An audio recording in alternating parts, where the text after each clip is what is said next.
A Energias do Brasil divulgou o resultado do quarto trimestre de 2022 com um prejuízo gigantesco e eu já digo de antemão que foi aqui bem tranquilo o resultado. Isso aqui eu já havia feito um vídeo explicando essa questão aqui, né, do impairment, que iria acontecer um probleminha aqui no lucro, né? A empresa também anunciou dividendos, então nós vamos ver o dividendo e se o resultado foi aqui em linha com o esperado. Mas antes, já se inscreve no canal ativando o sino, tá?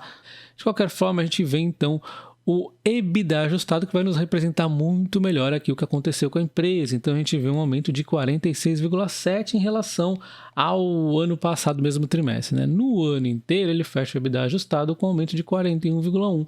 Esse é o que a gente tem que ver aqui da Energias do Brasil, tá? Mas a gente olha o lucro, a gente vê essa queda monstruosa realmente, né? E no ano fecha uma queda de 52,7. Absurdo, né? Mas não olhe isso, eu já vou comentar um pouco mais, tá? A gente observa as margens aumentando 10,5% em relação ao trimestre, no ano aumentando 22,7%, o PMSO, olha lá que bonito, 3,8% no trimestre e 6,7% no ano. Tranquilo aqui, mesmo em momento de crescimento da empresa, né? A gente vê o CAPEX em linha, né? Praticamente estável, que ele vem investindo bastante, né? Mas sob controle, sem sair do controle, a dívida líquida aumenta 27,7%, porém como o EBITDA ajustado aumentou mais ainda, ela se mantém ali bem tranquila na questão do endividamento, né? Uma empresa de distribuição de energia que tem transmissão e geração, poderia estar se alavancando mais, porém não é isso que faz. Ela é bem cautelosa em relação a isso, né? Mas ela sim faz muitos trades aí de portfólio, ela gira um pouquinho o portfólio, são giros inteligentes, tá? Não é aleatório, inclusive essa aqui faz parte do plano ESG da empresa. E de qualquer forma, isso aqui pode acontecer de vez em quando, né? Esse tipo de questãozinha aqui, né? E quando a gente observa a margem bruta da empresa, aumentou 10,5%, com um aumento na distribuição, a geração deu uma leve queda, o P100 melhorou aqui, as demais linhas também foram melhorando, clientes aqui, eliminações e tal, aumentou 10,5% e no ano aumenta 22,7%. Quando a gente observa aqui o EBITDA da empresa, a gente consegue ver a geração hídrica dando uma leve queda, né? O P100 aqui melhorando, essa aqui é a termoelétrica dela, 143, a distribuição melhorando, né? Com os reajustes e tudo mais, trading, transmissão, aí temos aqui outros impactos positivos e levando então a 16,3% aqui positivo em relação ao ano passado. A gente vê no ano aumentando também em várias frentes aqui, distribuição foi o destaque e a transmissão também, né? Só que não adianta a gente olhar o lucro, tá? Porque o lucro ele está contaminado por esse impairment da P100, olha só. Então aqui tá ruim, não dá para a gente olhar dessa forma. A gente vê o EBITDA aumentando o resultado, porém o P100 estraga tudo aqui, esse impairment. Não adianta eu simplesmente somar o valor do impairment aqui. Por quê? Porque eu vou estar meio que roubando entre aspas, né? Porque eu vou aumentar aqui, beleza, eu somo aqui o impairment. Só que aí quando eu aumento, eu diminuo, eu ajusto essa depreciação e amortização, eu vou ter que também aumentar o IR, né? Porque ela teria que pagar IR maior aqui. Então fica um pouco complicado a gente ficar fazendo esse ajuste. É a empresa que tinha que mostrar aqui o lucro líquido ajustado. De qualquer forma, isso aqui não é, na verdade, o verdadeiro, né? Mais aqui um ajuste para ela acabar pagando menos IR, dessa venda aí que foi abaixo do valor contábil, impairment. Eu já expliquei em vídeo anterior isso aqui, né? Então, continuando aqui, nós vemos o resultado financeiro da empresa aumentando 28,9%, aliás, decaindo 28,9%, né? O que foi bastante significativo, para ser sincero. A despesa aumentou bastante, embora aqui a receita tenha aumentado. Então, foi um pouquinho ruim, também a Selic ajuda muito a esse impacto aí, né? A empresa está com uma dívida um pouco maior, está crescendo, porém isso aqui é amplamente coberto pelo EBITDA mais forte dela, né? E quando a gente vê a evolução da dívida líquida da empresa, a gente pode ver que realmente ela vem aqui num processo de investimento, aí tem compras também e alienações, tem aqui o saldozinho, né? Então os dividendos, isso aqui acabou elevando a dívida dela um pouco aí, mas sua capacidade de pagamento também tem aumentado o EBITDA, né? Bom, de qualquer forma, a gente vê aqui a dívida por segmento, transmissão tem bastante dívida aqui, né? E distribuição, que é um setor que exige muito investimento. Distribuição, ela precisa investir muito, inclusive ela tem a questão da renovação em breve, né? E a transmissão, vocês sabem, né? Super perene aí, pode investir à vontade que é super seguro. E aí a gente vê aqui então a evolução da dívida líquida por EBITDA, aqui é que mostra realmente a verdade. Então a gente vê a dívida deu uma aumentadinha, 2,3, já começa a diminuir.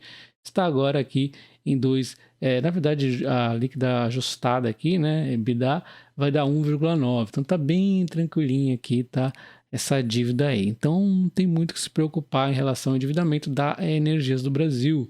Então a gente vê aqui a questão do DEC e do FEC, olha só, melhorou aqui na distribuição, né? A duração das interrupções diminuiu o tempo, quando a energia é interrompida, e a frequência também diminuiu bastante aqui, legalzinho ainda, uma bela de uma quedinha. Isso em São Paulo, Espírito Santo também. Então a empresa, o que ela tem que fazer? Isso aqui, distribuição, isso que ela tem que fazer, está investindo, está conseguindo. E olha a surpresa positiva aqui, pelo menos para mim, né? Foi que a perda estimada para créditos de liquidação duvidosa e inadimplência deu uma reduzida aqui. Então eu achei que fosse, nesse cenário difícil que a gente está passando, dar uma aumentada, né? Porque já estava aqui níveis um pouco maiores que o normal, mas enfim, foi bom isso aqui, interessante as provisões aqui, tá? E aí, essa aqui estou falando tudo da distribuição, né, que tem esse tipo de impactos, né, tanto aqui DEC, FEC e tal, e também a questão aqui das provisões, né.